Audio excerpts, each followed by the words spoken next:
Can you guys hear me okay out there? Good, good, okay. All right, we're still adjusting to our new plan, so we're making little tweaks each time. Thank you all very much for being here.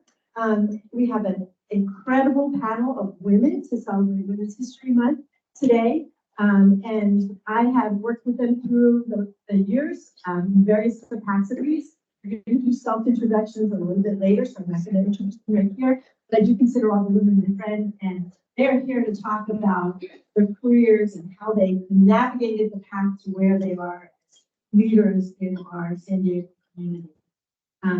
I am going to be turning the mic over to Michelle today to lead the panel. Michelle is our Michelle Monti, are the leaders of our DEI initiatives and our program.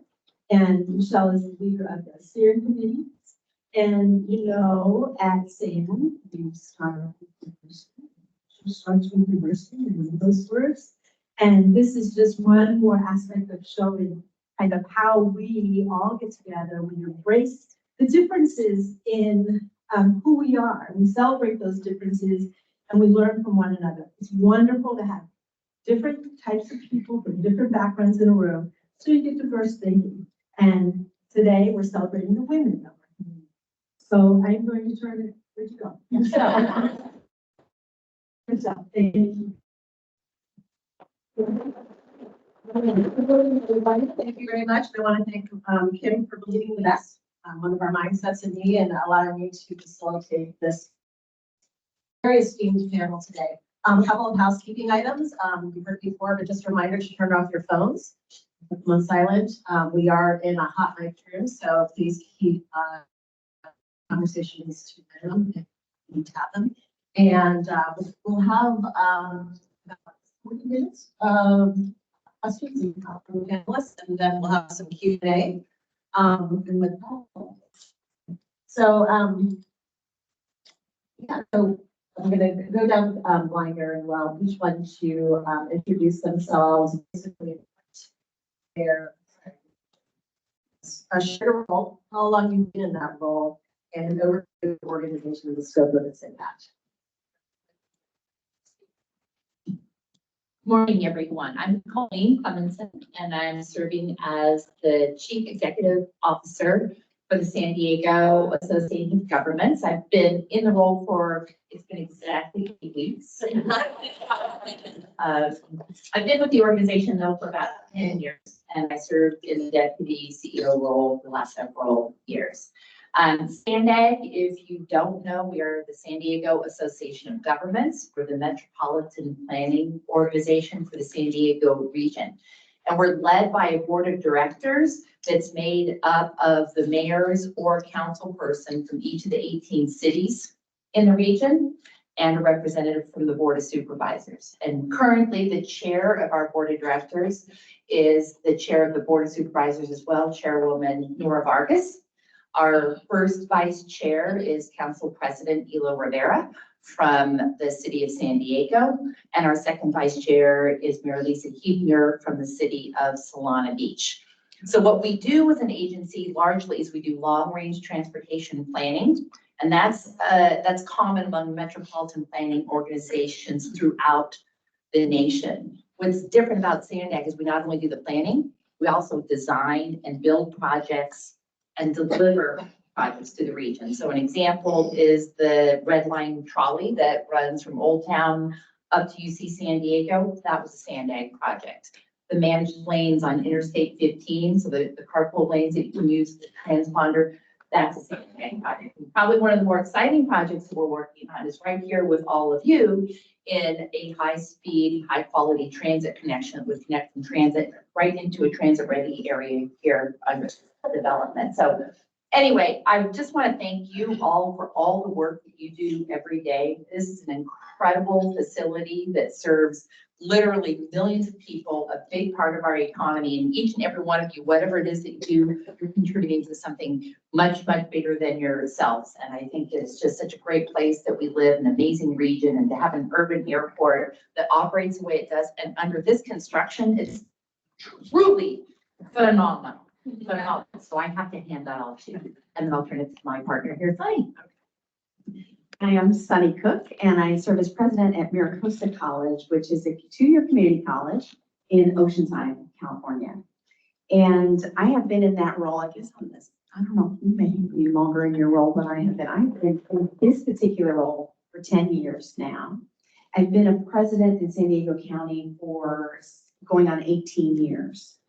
And so other than my colleague at Point Loma Nazarene, who just announced his retirement, I'm the senior college and university president in the county of San Diego.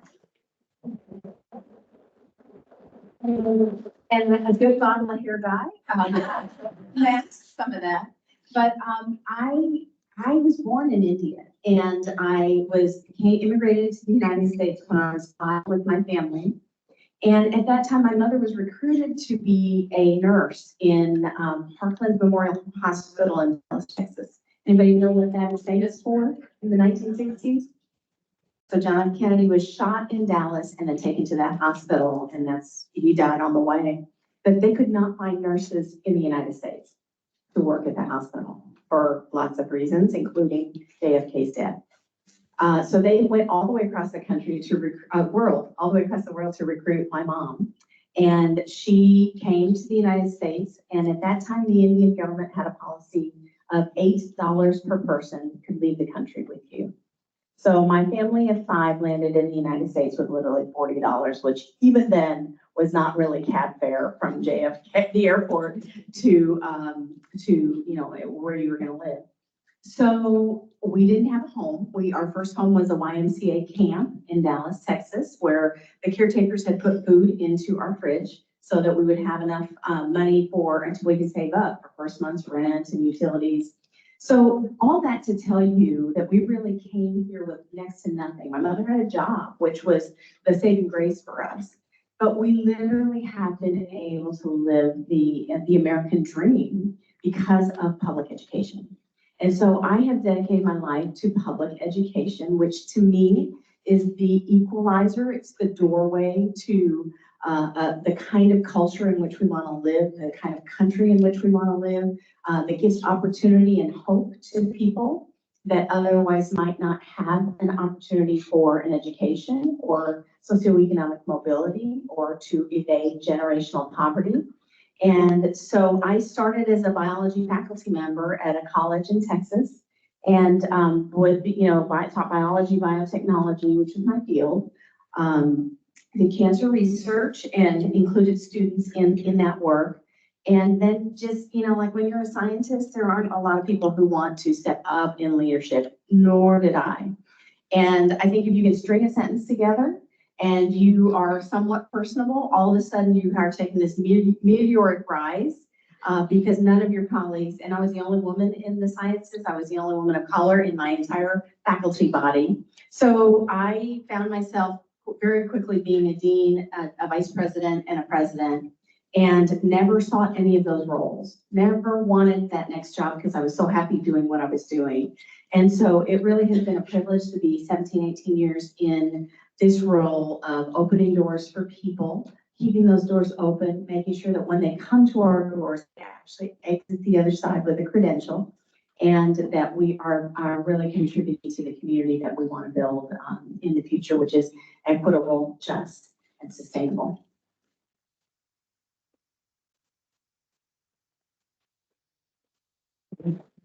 Well, thank you very much for having me today. My name is Betsy Brennan. I'm President and CEO of the Downtown San Diego Partnership. We are a nonprofit here in San Diego. I've been in my role for 6 years, work very closely with everybody here and very closely with the airport, many of you. And really thank you for this time today. So I'm a land use attorney by background and went to USD right here in San Diego.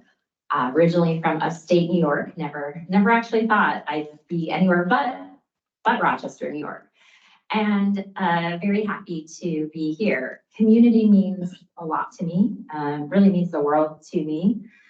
And when I took this position, our mission was a little bit different at the Downtown Partnership in that first year. Worked really hard with our board and with our community to expand our mission from just economic development to economic development and cultural vitality of downtown San Diego.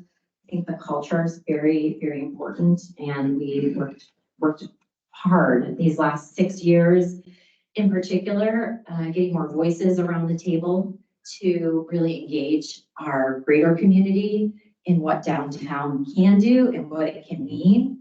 We looked at what the past is of San Diego and really wanted to bring more voices. It didn't start with the Alonzo Horton, it started a long time before that. And we have not been always that welcoming or that inclusive to talk about what came before that. And we've really made a concerted effort these last 6 years to celebrate Indigenous cultures, Black history of downtown, Chinese history, Filipino history, and Hispanic history, and a lot of other history that was there and that we didn't talk about. We were also a merger of 2 different organizations, San Diegans Inc. and the CCA, which was more of the shopkeepers.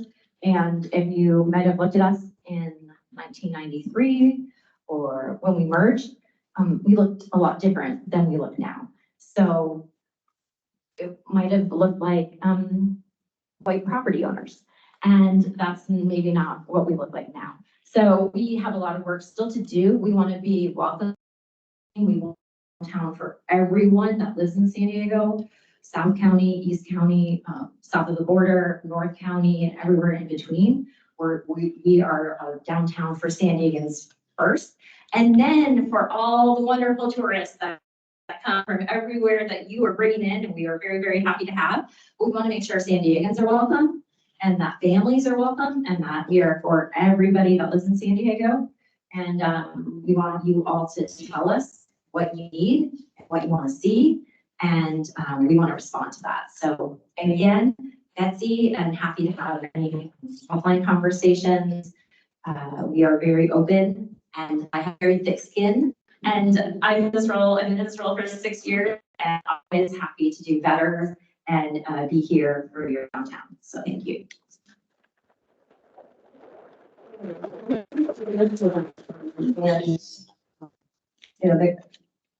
I think it's a common thing that we don't toot our horn that much, but I would have to say that the size and scope of your organization's impacts and the employees you oversee and like oversee are pretty, and never mind just the vision and mission of the organization itself, are vast and highly impactful. So thank you for the work you do on a daily basis as public servants on behalf of the region.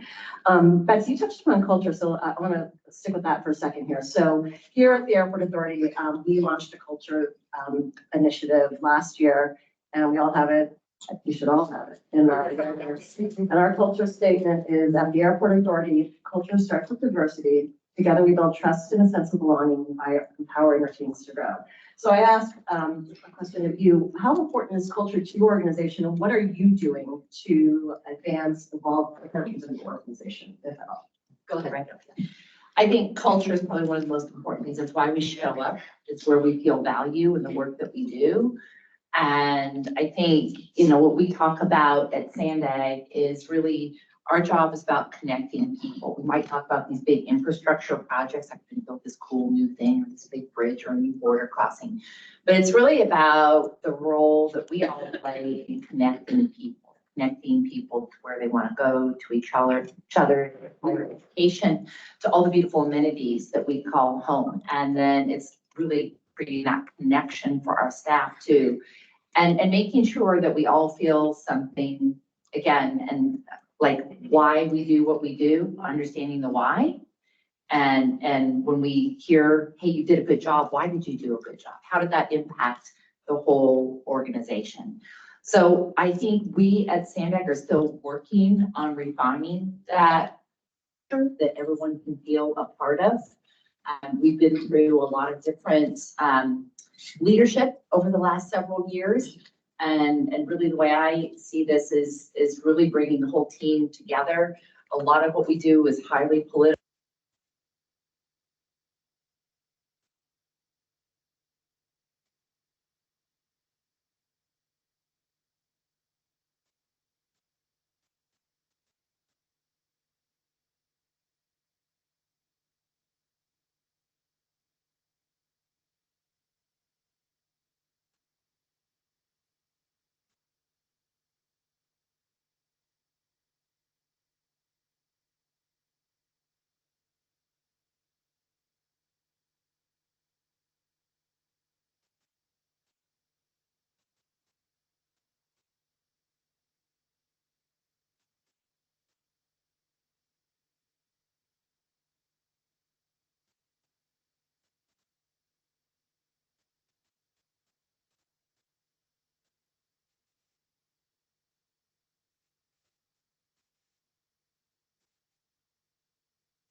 always working for the community in different ways.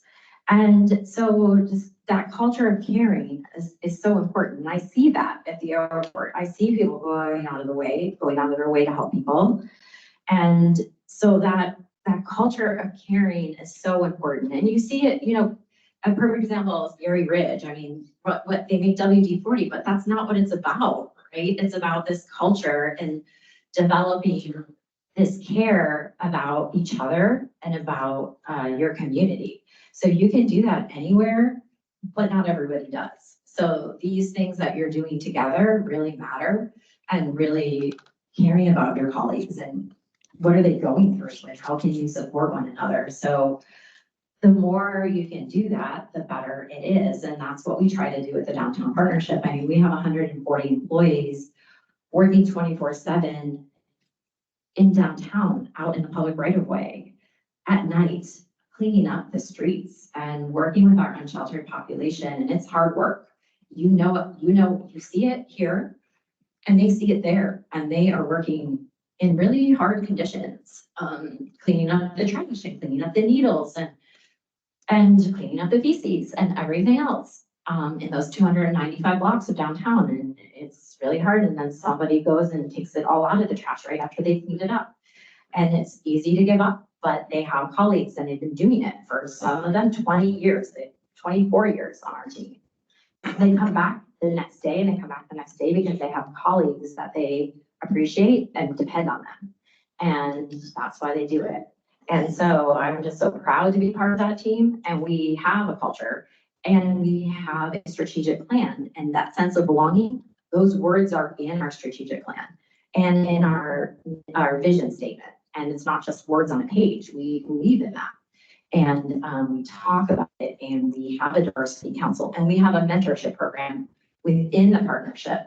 And I'm someone's mentor and other people, and maybe I'll be a mentee someday for somebody else they can be my mentor, because I can learn a lot from other people on my team. So I just think these things are really important and mean a lot. So show up for one another, and this is where it starts. Luncheons or not luncheons, because you're not getting food, but time together is really important. So thank you for being here and listening to us, and I want to hear from you and listen to you too. So thank you. This is Scott.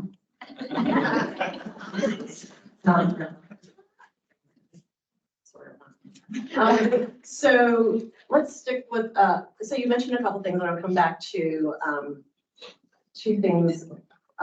Well, one thing, frankly, the sponsorship and mentorship. So talk about in your career, a person who has sponsored or mentored you to become the person you are today. And I want to acknowledge a person in our crowd here, if it's okay, Kim, Horace Dunham. He is the chair of our advisory, Canadian Standard North. Horace is based in the Northwest, but he comes down to chair the advisory committee for us and has done so for a long time. And I think Kim would say that he was one of her sponsors or mentors during her career too. So thank you for being with us. So Sunny, since you got the mic. I was trying to mix it up. So you have to go first there. Oh, next is your turn. Next. Yeah, I will say, because I was in the sciences and I was at that point, right, there were very few women that were leading. Even when I took my first faculty position and I was in Texas, I mean, I have only had white male mentors up until the time that I took my first presidency in California, because I was not in a position of having any kind of diverse mentors around me. So I say that because a gentleman who was born and raised in Texas with as thick a Southern accent, as you might imagine, who still lives and is retired in Texas, very different values than I had. He dragged me kicking and screaming up the career ladder. I mean, I said to you, I always loved the job I was in. I love the classroom. I love teaching students. I love doing the things that I did as a dean. I never looked up to see anything that was above me, and I certainly had no aspirations for doing anything beyond what I was doing at that moment. Now we call that mindfulness and presence. At that point, I was just kind of nose to the grindstone, loving what I was doing, right? He literally, despite my own efforts and desires, dragged me up the career ladder. I have never applied for a job that he did not force me to say, hey, this is a brand new structure. There's nobody that can do this like you could, and you need to apply for this job. And so it was him seeing something in me. And that's what I want to reiterate to all of you.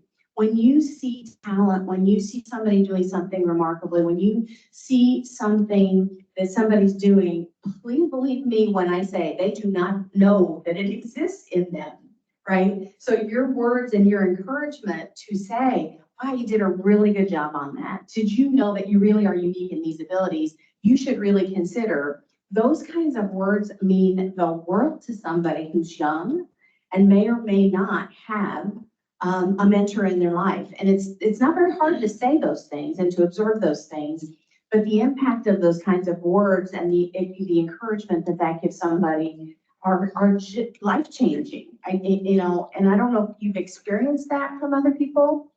I have people now tell me things that I don't even remember. They're not on my radar at all, that they come back and they say, this changed my trajectory in life. And I think, did I really say that to that person? I mean, meaning, I'm not always sure it was as flattering as they took it to be, but they took that into something positive. And so I want to encourage you to use your words and your actions, because it's the little things that make a big difference for people.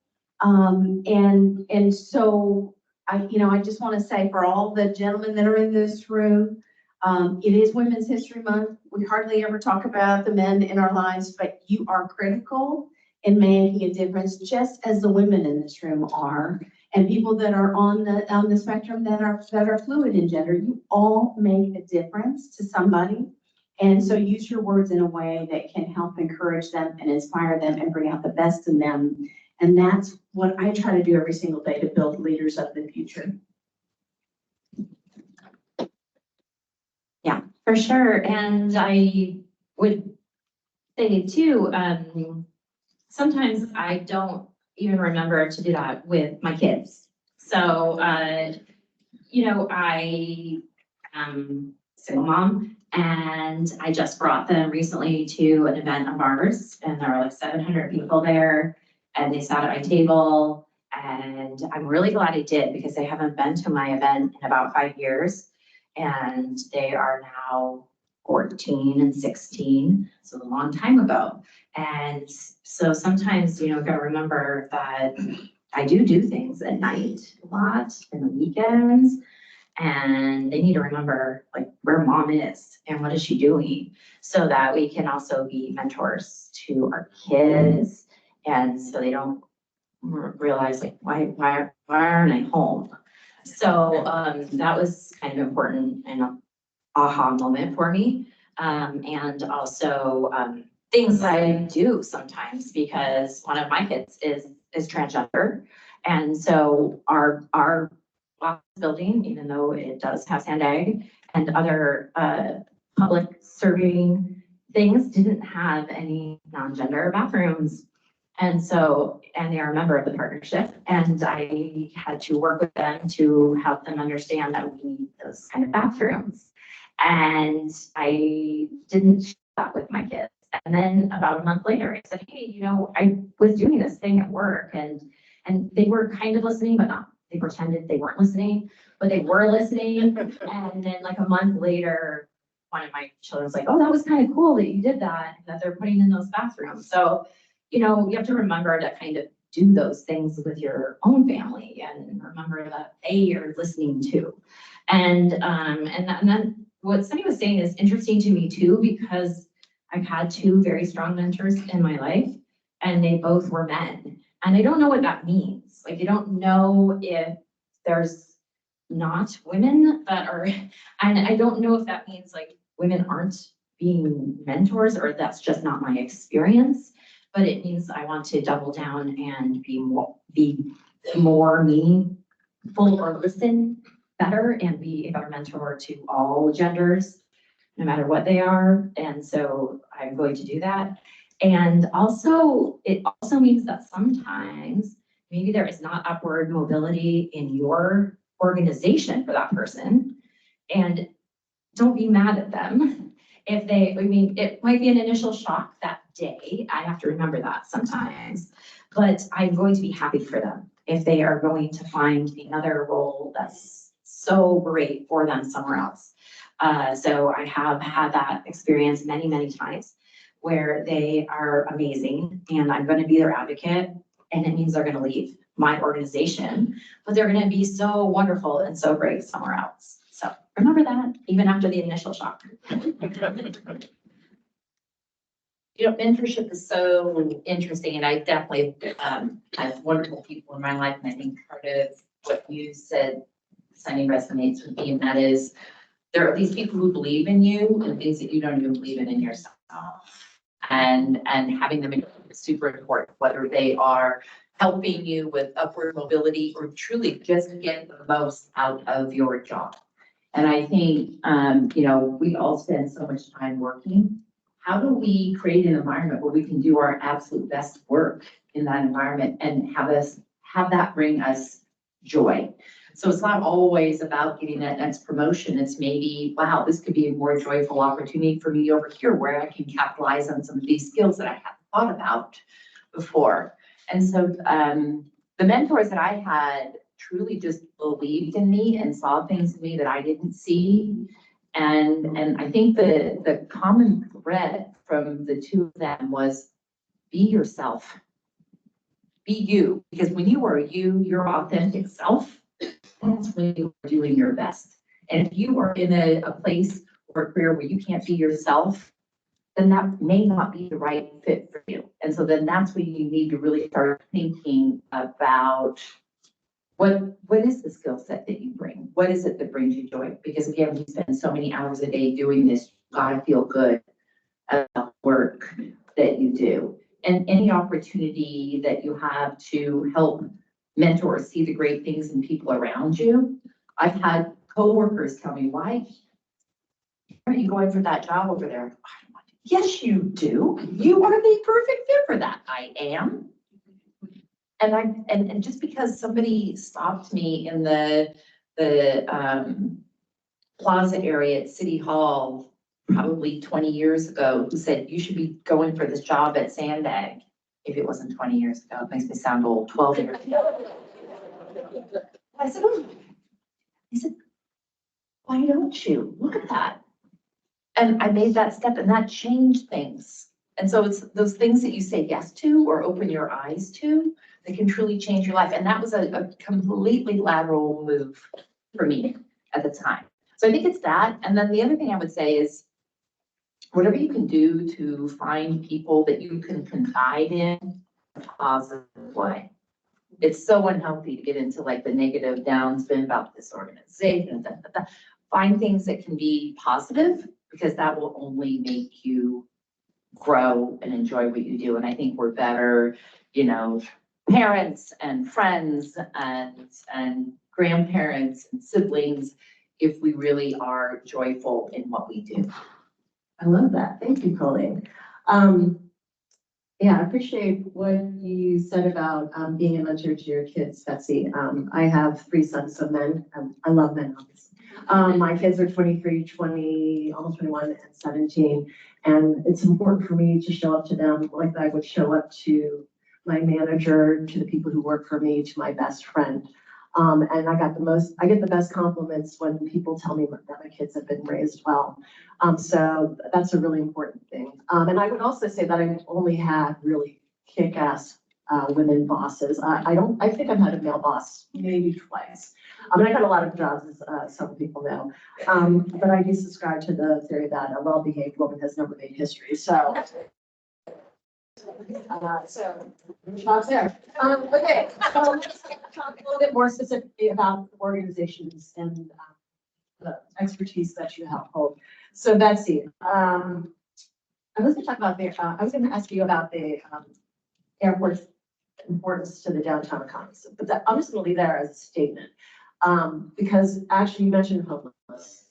And so homelessness is an issue that you deal with every day, and you actually are service one of the homeless safe sites that the city owns and you operate. And we are potentially on the precipice of having one here next adjacent to our airport. So talk to us about that experience. Sure. All right, so Lot O is behind the Naval Hospital, and Lot O is, we actually run Lot O, the Downtown San Diego Partnership Clean and Safe Program. It's not something we ever intended to do. We are an economic development organization. We work very closely with the EDC and the Chamber of Commerce, but we are specific to downtown San Diego. But about 2 years ago, we really endeavored to work on homelessness. It's not something we really wanted to work on, quite honestly, but we have to, because it has everything to do with our residents, our unsheltered residents, our residents too. And we need to treat them with compassion and with a lot of care. And they do. The economy in downtown San Diego and in everywhere we are. And it's a really big issue. And we see the talent, right? So the sort of everything has failed along the system when they are unhoused in downtown San Diego. So this is a really complicated issue, and this is the end result. So we can talk all along the spectrum until they get to this result, but here they are. And we take the monthly count, and we've been doing that for 12 years, and we just take the count in the 300 blocks of downtown. And the situation was very bad 2 years ago, with more than 500 tent encampments and more than 2,000 unhoused people in downtown San Diego.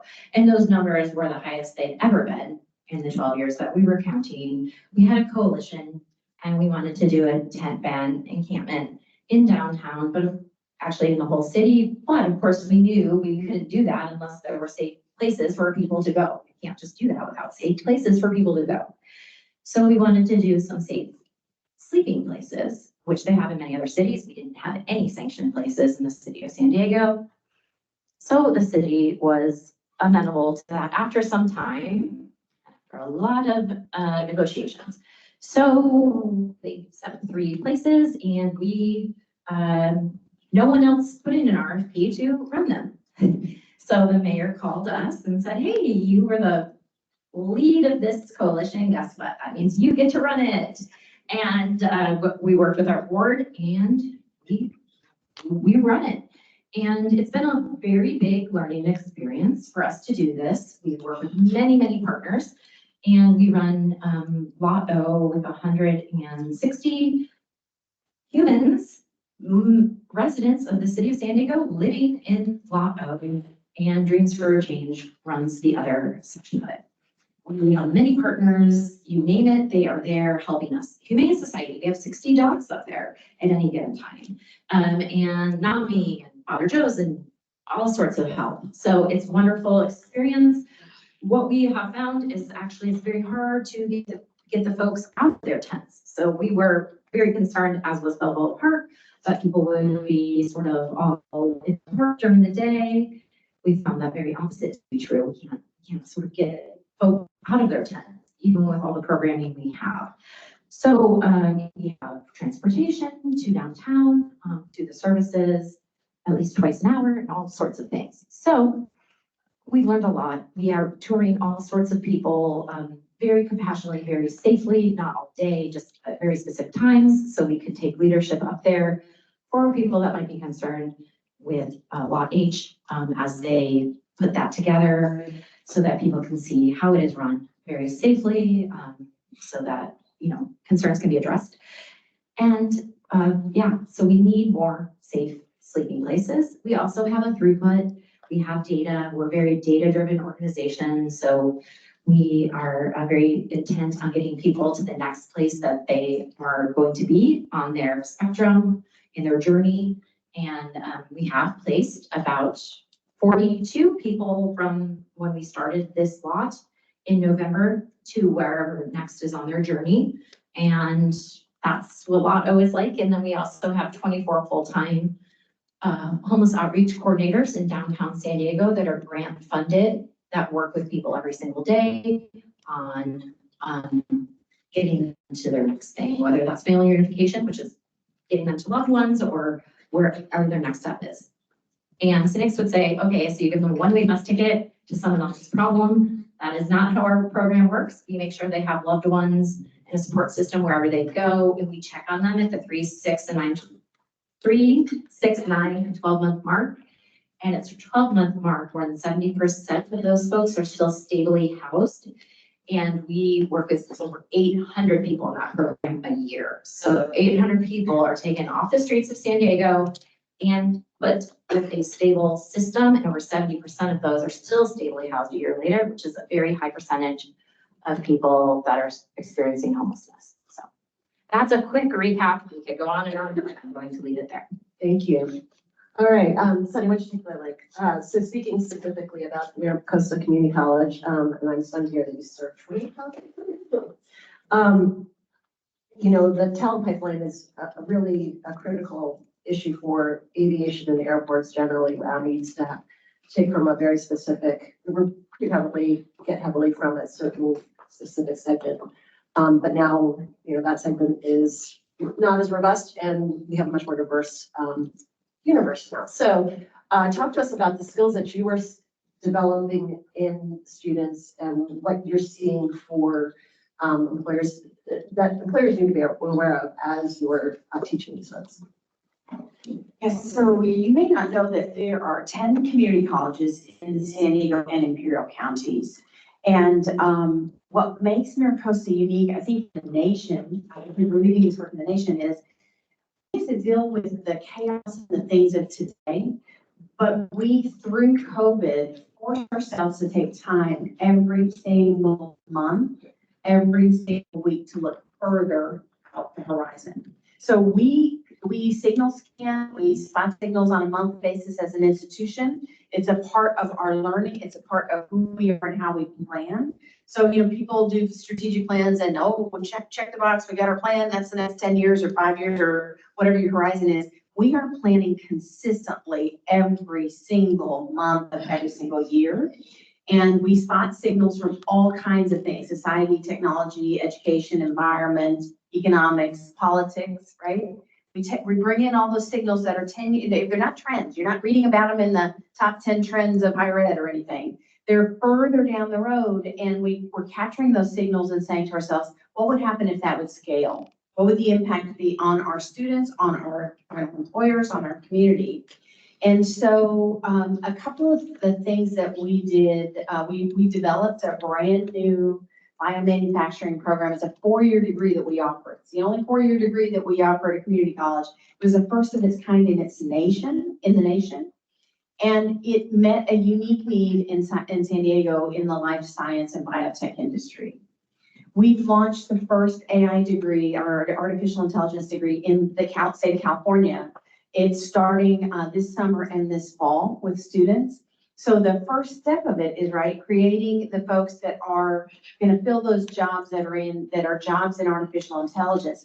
The harder step of it is, what does artificial intelligence look like across all of our disciplines, right? It's one thing to offer a tailored program for a job. It's another to say, how is that going to shift the world in which we live and the way we do our work? And you know, you've been on Zooms where the minutes are taken, right? The minutes are taken by an artificial intelligence thing. So I'm pretty sure that my assistants are going to be assisted in taking minutes by using that simply as a starting point, right? And then they are personalizing it, making sure it's accurate and so forth. So I'm not a believer that AI is perfect today, right? We all know the algorithms are not perfect, but they are learning quickly. And so we focus in the future on what will not be possible to machine learn or through artificial intelligence. What are the uniquely human skills that you think, I'm just going to open it up to you, what do you all think are uniquely human that a machine or an AI bot is not going to be able to do? And some personality, emotionally respond to things, emotional intelligence, right? Conflict resolution, peace management skills. What else? leadership when it comes to human touch, right? There are definitely critical thinking, problem-solving skills that require a human understanding that we're not gonna see in AI in the next 10 years or so. But I will tell you that we focus a lot on what will not be automated, what will not be possible in other ways, so that we can give our students that leg up in building those kinds of skills throughout our curriculum. So we build the technical skills throughout the curriculum, but then we're building those truly human skills that we think are gonna be around for a good long while, because only humans can do those things. So lots of connection with our business and industry partners telling us what we're doing well, and what we need to be doing better and more of, and that helps inform our curriculum and our programming as well. Thank you, Dr. Cook. I'm looking at Andre, because Andre, AI, right? And we do talk a lot about AI as an organization, and we're starting to make investment in that. And we have Andre, who is our Director of Business Intelligence, who's really driving that for us, along with Jessica Bishop, who is our fabulous woman director of ITS. Okay, so I'll leave not the best, but probably the one that touches us the most directly here at the airport for Colleen and her role as Sandag CEO and Airport Transit Connectivity. And specifically around Sandag's focus on sustainability and how that transit connector rolls into Sandag's overall sustainability. I would love to do that. And I also would just love to respond to what we heard from the two of you, because I think one of the things that gives me great joy in working in the San Diego region is just how innovative we are. And part of that is just our mere size. We're one county, we're one region, we're 18 cities, we're one major airport with some regional airports, we're 2 transit agencies, and we're able to be nimble and we're able to innovate. And I see the two of you innovating, and I think what we're doing at Sandag is constantly working to innovate. We have in our work plan 199 projects that we're working on.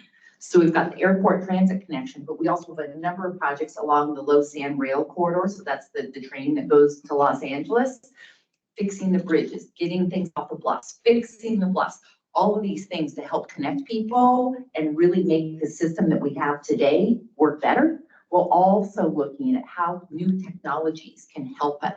A truly multimodal transportation system so that you have other ways of getting around rather than just driving, that you can take public transit, that you can hail a ride, that we can have more coordinated, what we call micro transit to get to around our communities with shorter trips. And so I think the key to that, and I want to just kind of touch on leadership, and I'll be happy to talk more about the airport transit connection, but I think no matter what level you are in an organization, you can always be a leader. And part of being a leader is understanding all the perspectives that you're working with.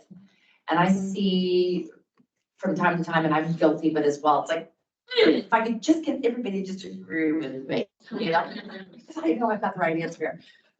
When we take the time to hear what everyone has to say, you don't necessarily have to go by consensus, but if you just know the perspectives, it helps us make such better decisions going forward. And when I think of your question, Sunny, about AI, you can have all the data in the world. The data tells us X, Y, and Z.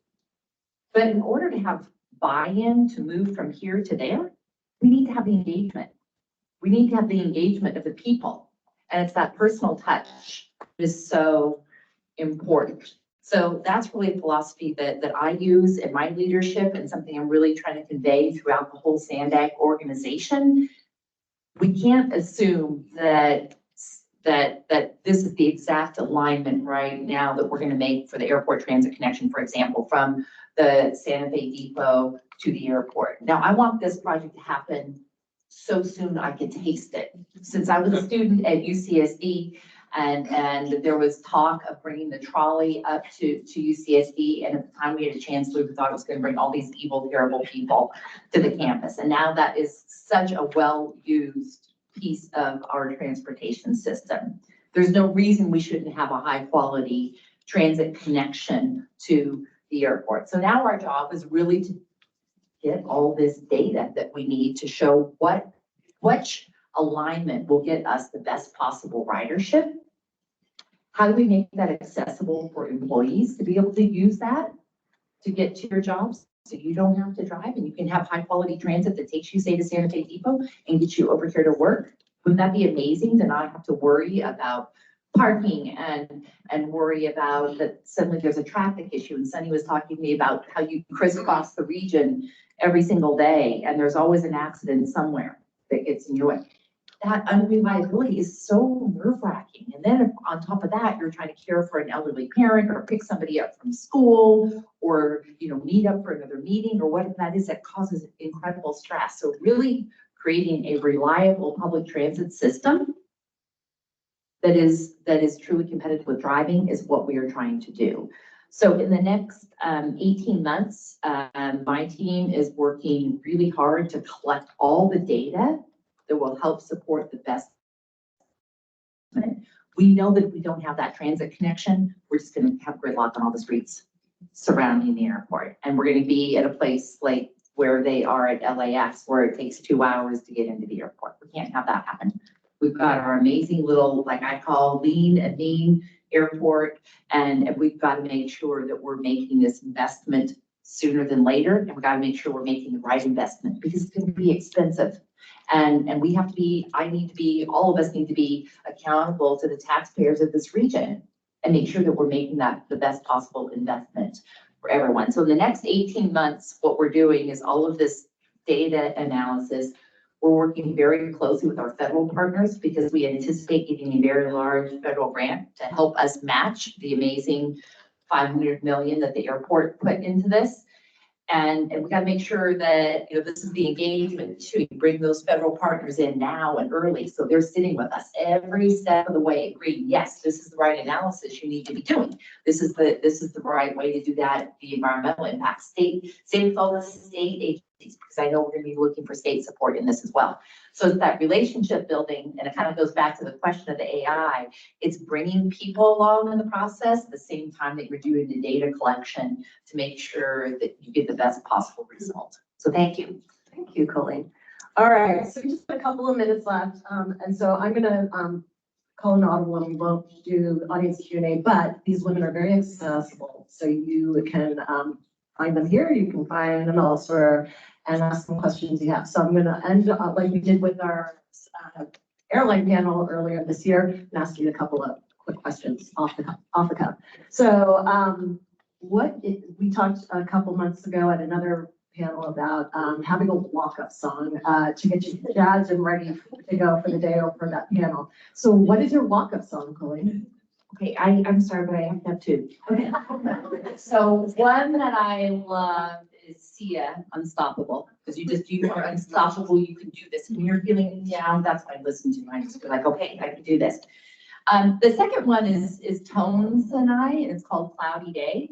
And if you've seen the lyrics, it's all about, even on a cloudy day, her mom taught her, look up in the sky and you can find the sunshine.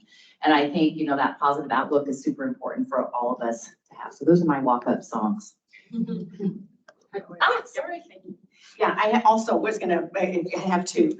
So Pharrell's Happy, right? And Yeah. did you know that today's Happiness Day, World Happiness Day? So make sure you do something that makes you happy. And the other one I would say is, and this I inherited when I first became a president and I came to the stage for the very first time to address college. They started with Here Comes the Sun, because it's a play on. So those are the three.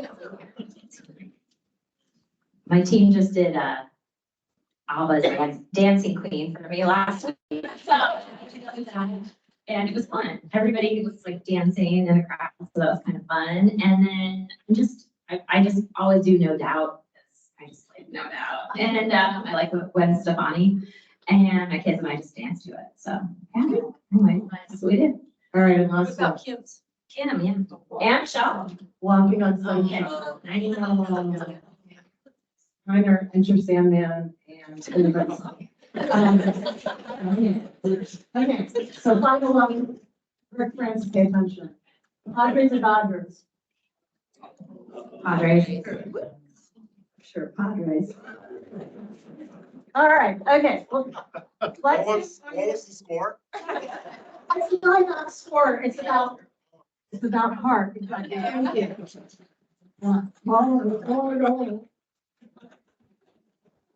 Know your audience. All right, please help me give a big round of applause.